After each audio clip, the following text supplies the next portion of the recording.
ne porte pas de jugement de valeur, je n'ai pas le recul pour ça. Par contre,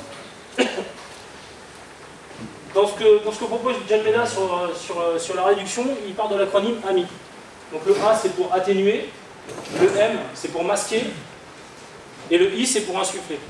Donc là la question que je vous pose, qu'est-ce qu'on peut enlever à la chaise pour que petit 1, vous sachiez toujours que c'est une chaise, et petit 2, qu'elle joue toujours son rôle de chaise.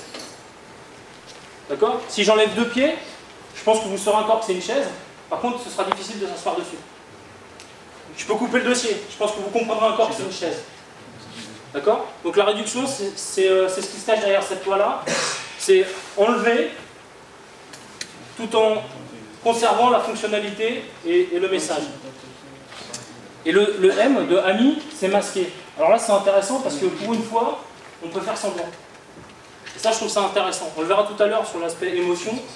Il y a des choses qui se passent au niveau de l'émotion.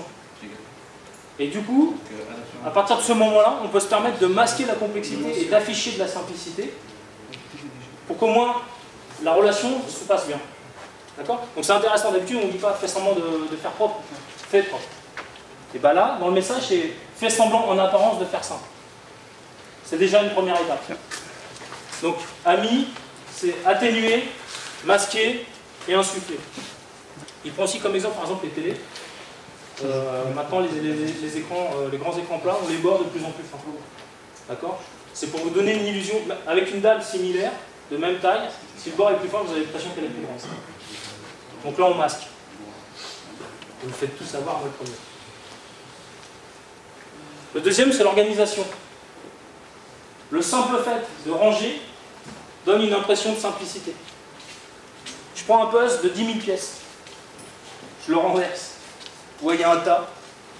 C'est pas vraiment organisé. Ça paraît pas vraiment simple. Je commence à faire le puzzle. Déjà, ça va prendre moins de place. Le message va être plus clair. Donc là, dans l'organisation, je prends mes anti-sèches. Il y a un autre acronyme qui s'appelle CLAP. C'est pour choisir, labelliser, agréger et prioriser.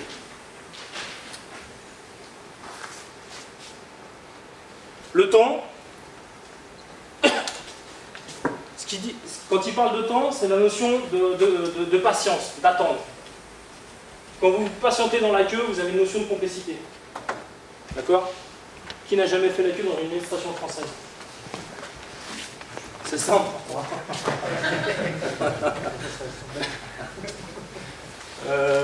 Donc, c'est dans la notion de patience, de temps d'attente.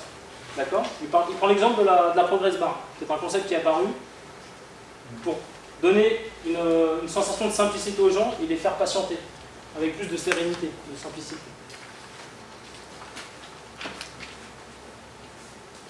Le quatrième point, c'est l'apprentissage. Alors là, c'est doublement intéressant. Alors il y a deux choses sur l'apprentissage.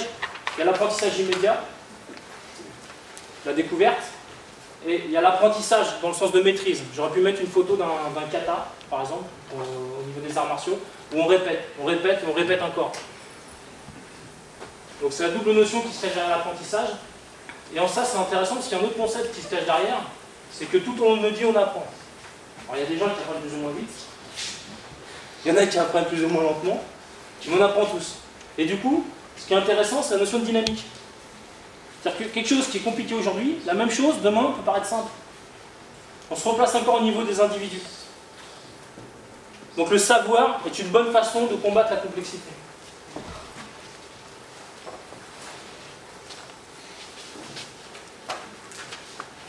La différence. Alors, puisqu'on est entre nous, j'ai pas tout compris sur ce chapitre.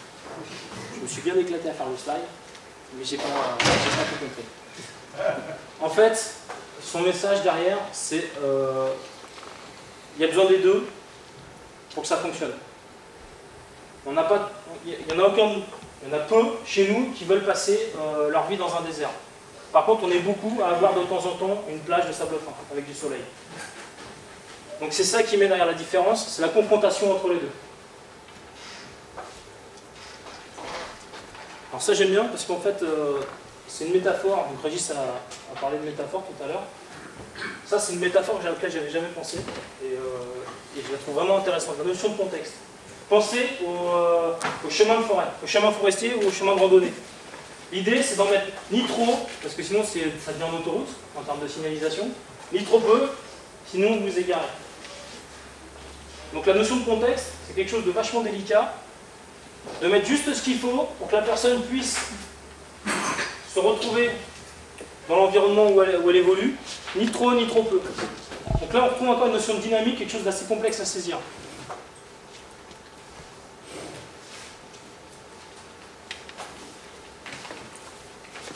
Alors c'est ni Pascal ni moi. La simplicité touche à l'émotionnel.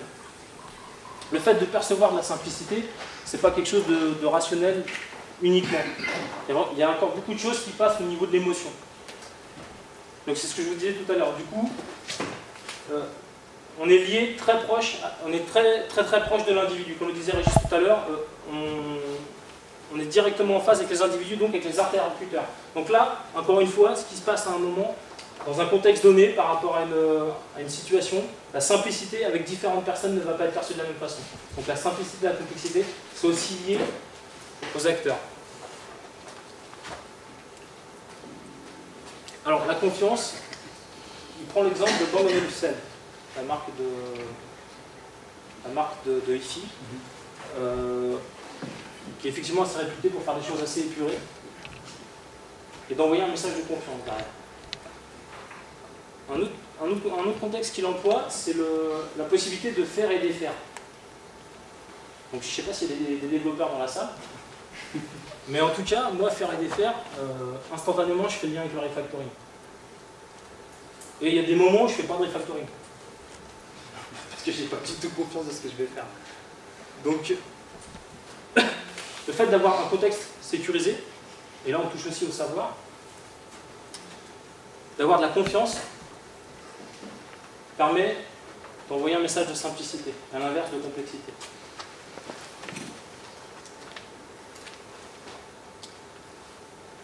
Alors l'échec, c'est quelque chose qu'on retrouve peut-être un peu plus effectivement dans le lean. Il dit qu'il faut accepter que des fois on ne puisse pas simplifier. Il le marque, il l'écrit noir sur blanc, il dit qu'il y a des fois on ne peut pas simplifier. Donc il faut accepter ça. Et tout de suite il enchaîne avec le fait d'avoir essayé nous a permis d'apprendre. On retrouve une autre fois qu'on a déjà vu avant. Le fait d'essayer de simplifier nous permet d'apprendre sur le système. Et donc on progresse.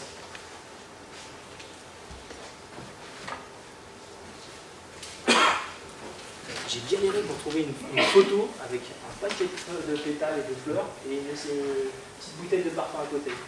J'ai trouvé à peu près ça, j'ai fait une action avec Roger Gaillet. En fait, dans ce qu'il expose sur la loi cardinale, c'est moins d'évidence et plus de sens. D'accord ? Donc c'est pour ça que ça m'a vraiment inspiré ça, c'est que vous prenez un volume gros comme la salle de pétales de fleurs et vous en tirez une petite bouteille de parfum, d'essence de fleurs. D'accord ? C'est ce que lui il met dans la loi cardinale. C'est vraiment le fait d'arriver à extraire le contenu même et d'enlever tout ce qui est évidence. Voilà. Alors, en lisant le bouquin, je me suis rendu compte qu'en fait, il n'a pas été... En tout cas, il abordait pas, je ne sais pas s'il a été content ou pas, mais il n'a pas abordé ce qui, à mon sens, pour moi, est l'une des grosses causes de complexité chez nous, c'est le legacy. C'est le fait que nos systèmes, contrairement à un tableau de bord de voiture, où le designer va le faire, puis une fois qu'il est fait, le tableau va s'user, mais il ne va pas évoluer. Nous, on n'a pas cette chance, ou cet inconvénient, je ne sais pas, dans les systèmes sur lesquels on travaille, et du coup, en fait, le système va vieillir. Et en fait, je trouve que cette image, elle n'est pas terrible, c'est plutôt celle-là, en fait. En fait, on travaille sur des systèmes organiques qui évoluent. Et je pense que la complexité, elle vient de là.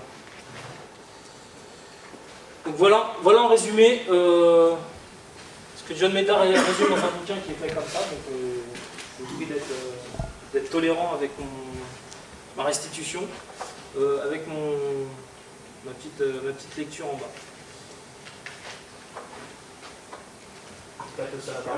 Et là, on zoome un peu dans un des principes, la réduction. Et mon livre est plus simple. Il n'y a que 6 principes. Alors, les lois de la subtraction. Première loi, ce qui n'est pas là est parfois plus important que ce qui est là. Dans le design, on l'utilise dans l'espace négatif. Alors, un petit exercice que vous pouvez faire chez vous, quand je rencontre du nouveau code, une nouvelle équipe, un nouvel environnement, qu'est-ce que je fais? J'enlève mes lunettes. Et là, je ne vois pas clair. Et ça me donne une première impression de l'ensemble. Un exemple, je rentre chez un nouveau client. Quelle est ma première impression? C'est sale, c'est mal organisé, il y a du matériel partout. Et les différentes sous-équipes, il y a des armoires partout. C'est comme des petites grottes. Chaque équipe est isolée. Là, première impression. Donc je me dis, ben, le code va être comme ça. Ben, il était exactement comme ça. Donc qu'est-ce qu'on a fait? Graduellement, mettre des petites choses en place. Et vous connaissez la loi de Conway. L'organisation du code reflète l'organisation de l'organisation. Qu'est-ce qu'on a fait? Avant d'améliorer le code, améliorer l'environnement. Enlever tout ce bol par terre, amener un peu de lumière. Et ce qu'on a fait, avec quelques développeurs, tous les vendredis soirs, on enlevait une armoire. Hop, le vendredi soir, une armoire qui était partie. Le lundi, les gens rentraient et quelque chose a changé, mais on ne sait pas quoi. On a fini avec un espace de travail propre, clair, et du code propre et clair. Simple. Okay. Deuxième technique, les règles simples mènent aux expériences les plus effectives. Alors là, j'ai une petite vidéo. Donc c'est... On va baisser le son. Donc ici, c'est un carrefour en Grande-Bretagne qui est... Il y a beaucoup de voitures, c'est une sortie d'autoroute, c'est terrible. Il y a des fils partout, c'est dangereux, il y a beaucoup d'accidents, les gens n'aiment pas vivre là. Il y a des magasins et personne ne va au magasin. Le carrefour, il est mort. Donc, qu'est-ce qu'ils peuvent faire? Ben, est-ce qu'on peut enlever des règles? Et donc, une des choses qui a été faite, par exemple ici, c'est au centre de Londres, c'est enlever les feux rouges. Et les gens se comportent immédiatement d'une autre façon. Ils sont beaucoup plus courtois, ils roulent beaucoup plus lentement. On revient à l'ancien temps, les premières voitures, il n'y avait pas de règles. Hein? Vous êtes fous? Non, on doit protéger les cyclistes. On doit protéger le piéton. Oui. Est-ce qu'on ne peut pas enlever ces règles-là? Alors, qu'est-ce qu'ils ont fait? Ils sont allés encore beaucoup plus loin. Donc, qu'est-ce qu'ils ont fait? Rétréci, vous allez voir, ils ont rétréci la route. Il n'y a plus de différence en hauteur entre les piétons, les cyclistes et les voitures. Il n'y a plus de feu, il n'y a plus de panneaux. Quel est le résultat? Il n'y a presque plus d'accidents. Ils ont eu un petit accident léger. Les gens aiment aller là. Les gens vont au magasin. Et, chose étrange, on roule beaucoup plus lentement, mais grâce au single piece flow, il n'y a plus de throughput. Il n'y a plus de voitures qui passent. Il y a moins d'embouteillage. C'est bizarre quand on enlève toutes ces règles. Donc, lundi, quelles règles est-ce que vous pouvez supprimer? Et surtout, des règles qui protègent. Enlever les protections. Et regardez le changement de comportement. Troisième technique, c'est limiter l'information déclenche l'imagination. Imaginez un petit enfant, il s'ennuie. Vous pouvez faire deux choses. Donnez-lui quelque chose pour s'occuper ou ne rien faire. Et quand il s'ennuie, il va inventer plein de trucs, plein d'histoires, il va inventer de nouveaux jeux. Qu'est-ce que vous pouvez faire? Un petit truc simple. Vous développez une application. Donnez-la à quelqu'un et ne dites rien. observer ce qu'ils en font. Quel but est-ce qu'ils vont inventer? Quel truc est-ce qu'ils vont inventer à faire? Un exemple de ça, c'est on a développé un jeu vidéo pour une chaîne télé. Donc on avait une première version bêta, on l'avait sur 3 machines. La chaîne télé, elle avait une crèche dans le bâtiment. Donc qu'est-ce qu'on a fait? On est allé à la crèche, on a dit, est-ce qu'on peut emprunter 3 enfants? Étrangement, ils ont dit. Là, on a pris 3 enfants, on les a mis devant les 3 ordinateurs. On n'a rien dit, on n'a rien fait. On s'est mis en retrait pour observer, mais qu'est-ce qu'ils vont faire avec ce jeu? Qu'est-ce qu'ils vont inventer comme jeu? Et là, on a découvert plein de difficultés avec le jeu, mais aussi plein de nouvelles possibilités du jeu qu'on n'avait jamais imaginées. Donc, si vous avez des problèmes de produits, empruntez des enfants. Là, une autre technique, c'est enlever des règles et ajouter des contraintes. Ajouter des contraintes, c'est quoi ça? Ben, j'ai besoin d'un cobaye. Est-ce qu'il y a quelqu'un qui peut m'aider? Ah oui, Jacques, est-ce que tu peux m'aider? Est-ce que tu peux marcher? Je pars de loin parce que je connais ton truc. Voilà, marche. Et donc, si on demande à quelqu'un de marcher, on peut dire, ouais, marche un peu plus vite. Ouais, marche un peu plus vite, marche un peu plus vite, marche un peu plus vite. Ouais. Mais à un certain moment, il ne peut pas continuer à marcher. Il doit faire un switch, il doit commencer à courir. Et c'est ça qu'on veut atteindre avec les contraintes. On ajoute un peu de contraintes, et si on ajoute un peu, on peut faire un peu plus, encore un peu plus, mais à un certain moment, on ne peut pas faire un peu plus. Il faut vraiment changer. Un nouveau comportement. Passer de marcher à courir. Et par exemple, dans un projet qui était impossible, qu'est-ce qu'on a fait? Ben, sur ce projet impossible, on fait des itérations d'un jour. Bon, ils ne savaient même pas faire des itérations de 2 semaines. On est passé à des itérations d'un jour. C'était le projet le moins stressant qu'ils ont jamais fait. Bizarre. Ou on fait un coding de jour et on dit, voilà, aujourd'hui, vous n'avez pas le droit d'écrire un if. Il faut changer sa façon de coder. On enlève des trucs. Et là, il faut trouver des nouvelles façons de penser. Ou avec les développeurs qui, dans leur classe de 30 000 lignes, ben, une des contraintes que je leur ai mises, c'est vous devez faire des commits tous les 15 minutes pour faire une découpe à petits pas. Et si là, il y a toujours des gens qui disent ouais, mais en 15 minutes, moi je sais rien faire. Ok, on passe à 10 minutes. Non, mais c'est trop court, 5 minutes. Et là, ils disent ok. Bon. Et on réussit toujours à le faire. Mais parfois, il faut changer la façon de faire. Alors, 5e principe, parfois il faut casser pour percer. Une autre histoire belge. On développe une nouvelle application et on a un meeting avec le directeur. C'est ça le directeur, il dit ouais, ce que vous avez développé, c'est de la merde. C'est tellement mauvais, moi je ne veux pas montrer ça à mes utilisateurs ou à mes clients. C'est terrible. Ok. Et là, le directeur financier dit, oui, mais si on ne met pas ça en production, on ne pourra plus facturer. Oui, je sais.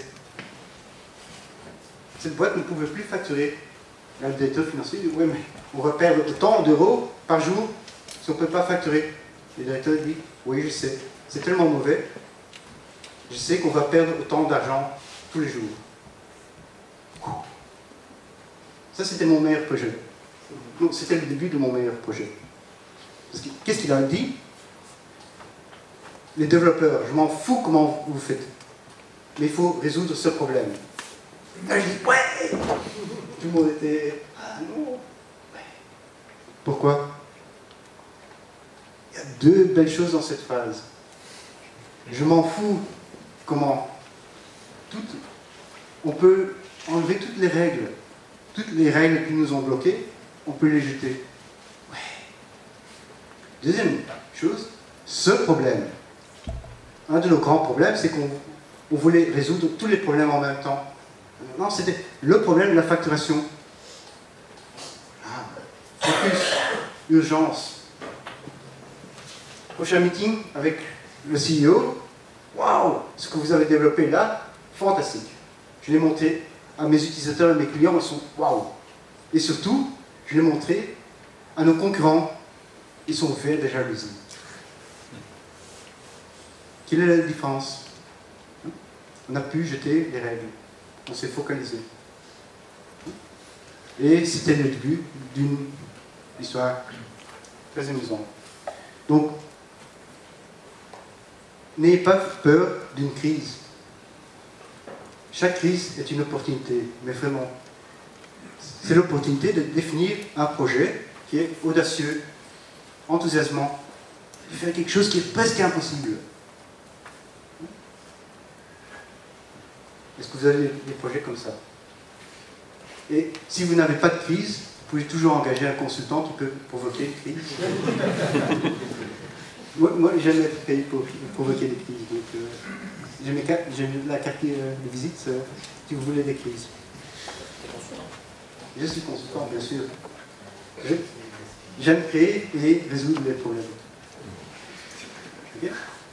Alors, le dernier principe, parfois, il vaut mieux rien faire.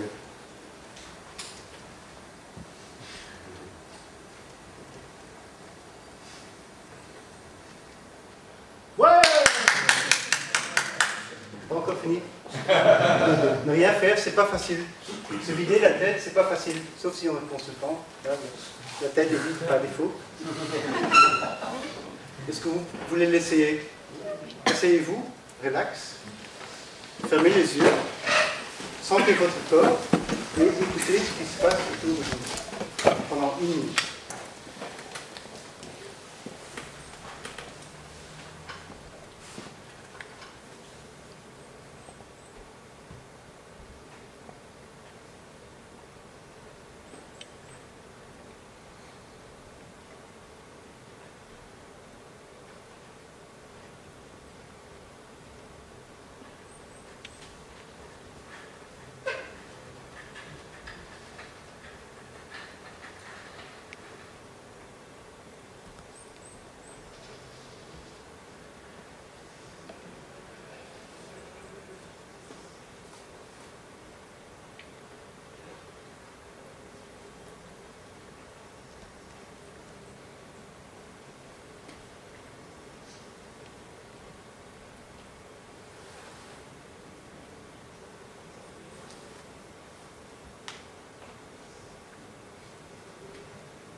Et ouvrez les yeux. C'est long, limite. C'est dur de ne rien faire. Mais maintenant que votre tête est vidée, vous pouvez la remplir avec toutes les idées d'Agile France. Donc moi, j'ai toutes mes meilleures idées dans la douche.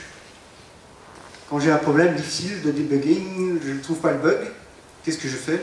J'arrête. Ça ne sert à rien de forcer. J'arrête de penser au problème. Et puis le lendemain, sous la douche, ah ben oui, c'est ça. Et là, j'ai envie de rentrer au boulot. Oui, je veux implémenter mon idée. Et en plus, je suis propre. Donc, les lois de la subtraction, parfois ce qui n'est pas là est plus important que ce qui est là. Donc regardez une vue d'ensemble et qu'est-ce qui manque. Faites-le ici aussi, à Agile France. Des règles simples, créer les bonnes expériences. Limiter l'information stimule l'imagination. Des contraintes stimulent la créativité. Parfois, il faut casser pour percer. Et parfois, il vaut mieux rien faire. Alors, si vous voulez en savoir plus, il y a les lois de la simplicité de John Maeda. Il y a la loi de la subtraction.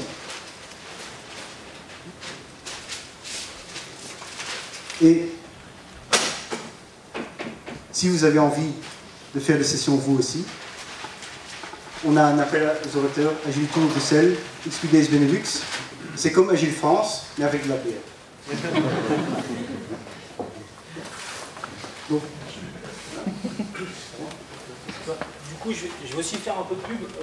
On monte une formation Agile en septembre à Genève, sur 5 jours à la carte. Donc le lundi, c'est Thierry Cros qui forme à XP. Le mardi, c'est Claude Aubry qui forme à Scrum. Le mercredi, c'est Laurent Morisseau qui forme à Kanban. Le jeudi, c'est Alexandre Boutin qui forme au Product Owner. Et le vendredi, c'est Véronique Messager qui forme au Coaching Agile. C'est une exclusivité mondiale. Ça n'a jamais été fait. Donc voilà, clôture des inscriptions le 30 juin. et donc maintenant, nous, on a assez parlé. Maintenant, la parole est à vous. Je vais juste expliquer ce slide. Je tenais quand même à remercier Pascal, parce qu'en fait, il a réussi à faire mentir mon prof de physique de terminale. Je savais que c'était un charlot, mais il a réussi à le démontrer. Ce prof de physique disait qu'il n'y a personne dans l'univers qui peut faire... Enfin, l'univers a une entropie qui augmente. En fait, et Pascal est capable de faire baisser l'entropie générale de l'univers et de simplifier les choses. Donc, Maître Yoda, merci à toi de m'avoir accepté en binôme avec toi. Alors, mais maintenant, c'est vous les étudiants. Qui a au moins une idée pour simplifier sa vie? Est-ce que vous pouvez lever vos mains?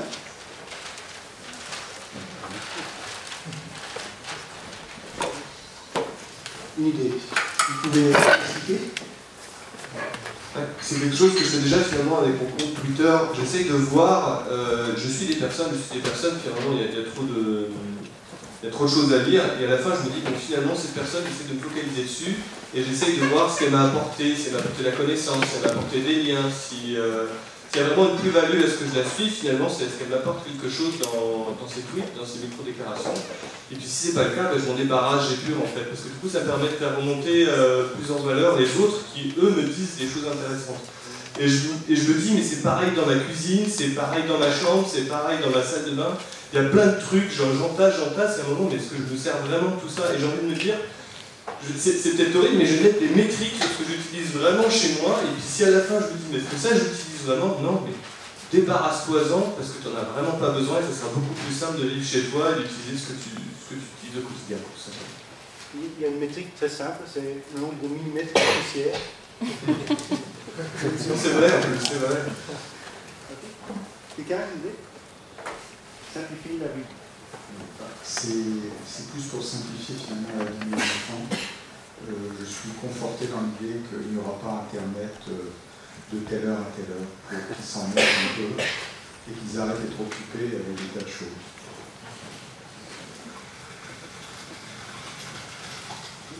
Quelqu'un qui a une idée? Je prends juste 2 secondes avant de la rendre. Est-ce que vous savez ce que c'est ça? On va faire un raccourci, c'est un chiffre. Est-ce que vous savez qu'est-ce que ce chiffre représente? C'est un nombre. C'est des digits, on va parler le même langage. Vous savez ce qu'il représente?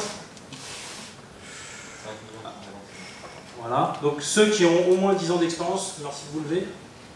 Allez-y.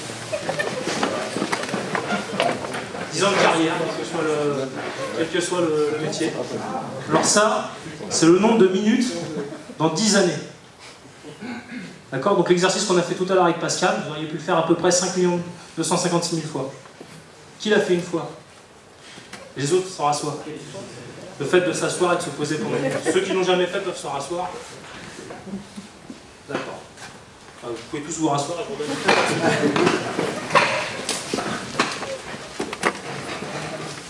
une simplification comme proposait tout à l'heure Pascal.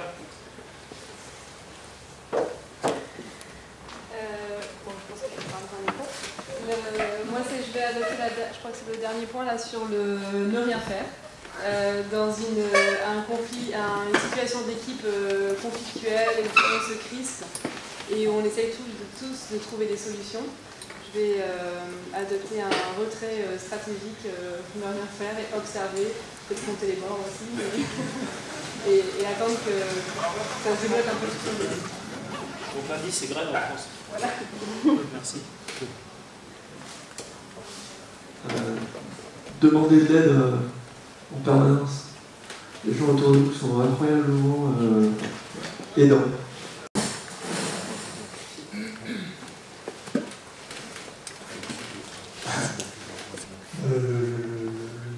Ce que je recherche pour simplifier la vie, c'est d'arrêter de chercher la perfection, et dans le code par exemple, d'accepter que finalement c'est souvent du bricolage et que finalement ça marche mal. Donc on peut améliorer un petit peu quelques parties du jardin, mais on peut laisser le reste en friche, parce que si ça sert à rien de chercher la perfection, ça n'existe pas, et au contraire, maintenant ça pollue la vie, ça complexifier à cause de ça.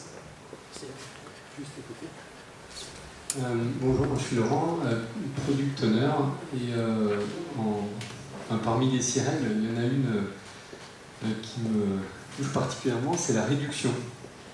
Et en fait, je me rends compte dans tous les échanges que je peux avoir avec nos utilisateurs, on leur demande toujours quelle fonctionnalité vous aimeriez avoir, qu'est-ce qu'on pourrait faire mieux. Et une question que je ne leur ai jamais posée, c'est quelle fonctionnalité je peux enlever. Et voilà, ça m'a donné cette idée-là. Donc, dès la fin de semaine, je vais demander à nos utilisateurs quelle fonctionnalité est-ce qu'on peut enlever. Il y a d'autres producteurs dans ça? Dans l'exemple avec la crise, après la crise, on a enlevé 1/3 des fonctionnalités. Donc ça c'est... D'autres quelqu'un?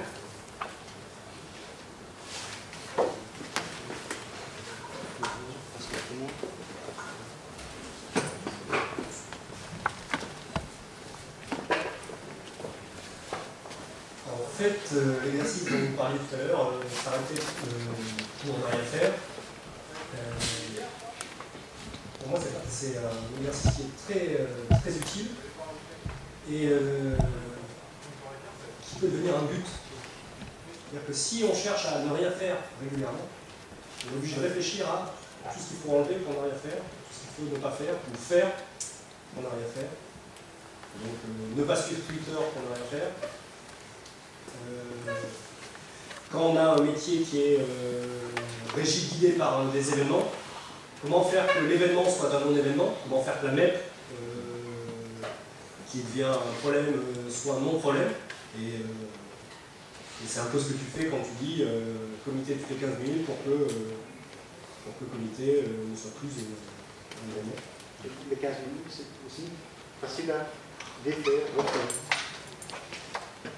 Donc voilà, penser très, très fort pour pouvoir se dire bah, voilà, je suis capable de ne rien faire, je suis capable de ne rien faire, je suis capable de se rendre inutile.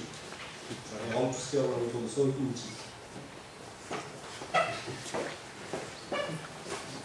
Moi j'aime bien l'idée de supprimer, et dans mon équipe j'ai déjà depuis maintenant supprimé les sprints, supprimé les estimations. Et bon, je suis à la recherche d'idées de ce que je pourrais supprimer encore. J'essaie de trouver une équipe.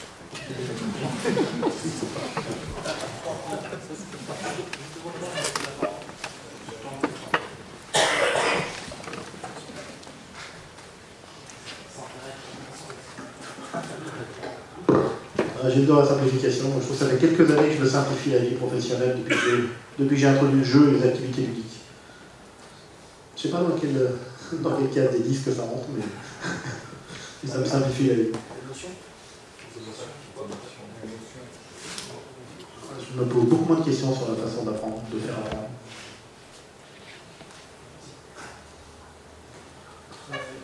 Une chose que j'essaie de cultiver dans un numéro qui est product owner, c'est d'arrêter de penser. Donc j'essaie vraiment d'arrêter de penser. C'est un exercice qui est très compliqué et qui demande beaucoup d'énergie pour y arriver et pour laisser la place à l'écoute des autres. Pour le produit, pour le bien du produit. Voilà. On parlait de simplicité et il y a un piège régulier qui nous fait croire qu'on a quelque chose de simple, c'est la familiarité avec un code par exemple.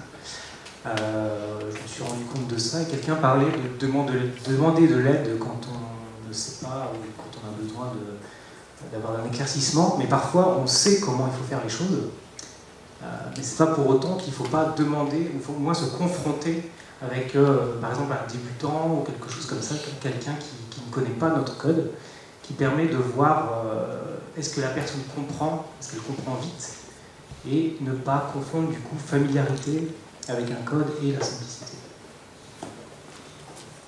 Je fais juste une parenthèse là-dessus, c'est qu'en fait on a une discussion avec Pascal. Moi je lui proposais en fait dès que quelqu'un devient bon, en fait on le dégage de l'équipe. Et voilà, parce que ça va dans ce sens-là. Je dis pas qu'il faut le faire, mais en tout cas c'est une façon d'aborder le problème. J'ai rencontré début de ma carrière en C++, j'ai rencontré une brute épaisse en C++ qui recodait tout. C'était très très compliqué quand même à lire.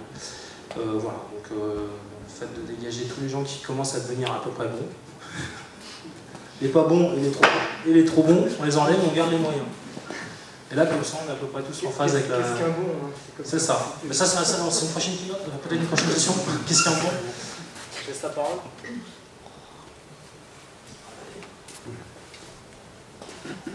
Oui, alors, moi j'ai noté sur mon petit papier travailler à la maison de temps en temps.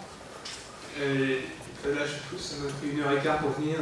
J'ai l'impression de passer une bonne partie de ma vie dans les transports et je me dis que ça, c'est une bonne simplification. Et en même temps, c'est pas si facile à faire. Donc, vous avez parlé un peu du changement tout à l'heure, à quel moment on commence à changer, ou quand on change de comportement. Changer comme ça pour aller pour décider de travailler à la maison, qu'est-ce que ça implique, etc.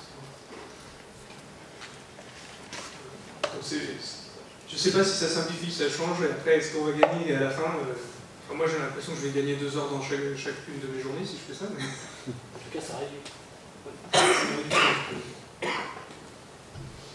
En fait, moi j'avais une interrogation tout à l'heure quand tu parlais de legacy, et tu disais, voilà, on va rajouter une simple fonction, tout ce qu'il avait fallu faire. Et en fait, est-ce qu'on n'est pas, ça marche pour le code et ça marche pour le reste, parce qu'on n'est pas toujours à trop vouloir garder le legacy. Et qu'est-ce qui se passerait si tu disais, non, je ne peux pas modifier ça, je vais repartir de zéro. Et tous les mois, si tu veux me dire, je vérifie mon application tous les mois. Ça rejoint l'idée de kata, répéter le même geste et accepter de repartir de zéro à chaque fois et de recommencer la même chose. Tu parles de réduction totale en fait. Oui, c'est ça. Et en fait, c'est marrant parce que moi je me suis bossé pas mal dans la mobilité. Et dans la mobilité, un gros projet, c'est 2 mois, 3 mois, un énorme projet. Alors j'ai bossé sur des petits projets de SI qui faisaient 5 ans. Et c'est assez fréquent sur des applications mobiles plutôt marketing de jamais modifier une application. On la réécrit. En fait, on passe 3 semaines à la réécrire alors qu'on passerait 4 semaines à la modifier. Et c'est plutôt sympa à faire quand même. Donc voilà. Est-ce que justement on n'a pas des projets complexes parce qu'on est toujours en train de les modifier, parce qu'on empile. Si justement on partait avec toujours de retour de zéro. Il y a mon ancien boss qui est dans la salle, s'il se lève, il pourra te dire ce qu'il en pense du fait de tout jeter ou pas. Voilà, l'invitation est lancée. Suivant.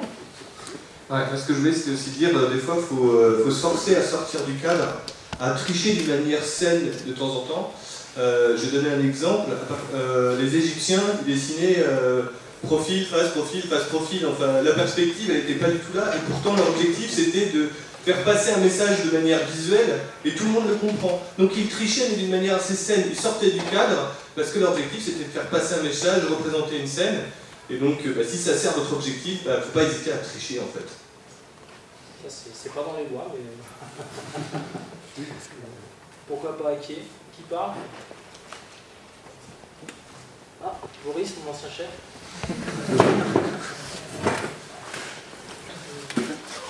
Donc moi, ce que j'ai noté sur le papier, ça n'a rien à voir avec la première question, je vais répondre. Réponse que tu veux. C'est plutôt, en fait, j'ai arrêté de regarder les mails, j'ai arrêté d'utiliser Twitter, ça m'a fait gagner beaucoup de temps. Ça m'a posé quelques problèmes sociaux, parce que on perd un peu le contact avec les amis. Et un autre point, c'est dans les transports, j'avais mon téléphone tout le temps. J'avais mon téléphone, donc je regardais Twitter, je regardais des vidéos TED, je jouais à 2048.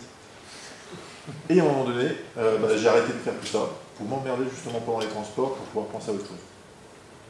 Analyser, donc ça m'a fait penser au moment un peu de cette.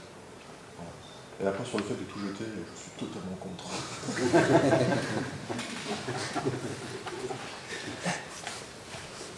Donc le fait de prendre du temps pour s'ennuyer en fait.